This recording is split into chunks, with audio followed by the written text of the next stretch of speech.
One sort of obvious connection here is that a lot of times credit markets are used for things like funding share buybacks and so on. What do you think would happen if they pass a buyback tax? Yeah, I think that would be certainly a big drawback. We have looked at the tax proposals.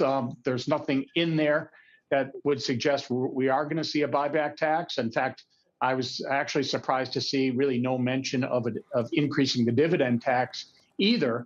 Our main focus has been the capital gains tax, and potentially, if it does go to 28.8%, when is it effective? Is it effective last Monday when it was originally proposed, or sometime next year?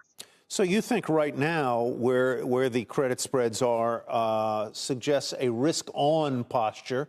At what point would you switch?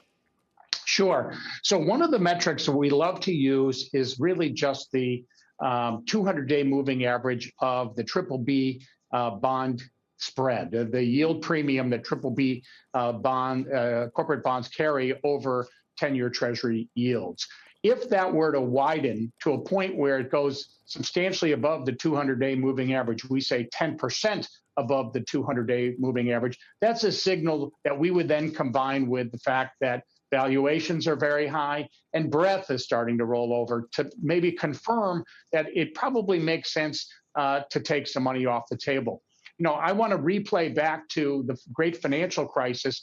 And interestingly, credit conditions deteriorated to a point to recommend a risk off in the fourth quarter of 2007, nearly 3 or 4 quarters before we saw the impact of the financial crisis on the stock market. And then we got great credit conditions back in early 2009. So we were able to use that to catch an upswing. So it's a really prescient view, one that we know that the credit markets are substantially larger than the equity markets, and there are a lot of people focused on those spreads. Shepard Smith here. Thanks for watching CNBC on YouTube.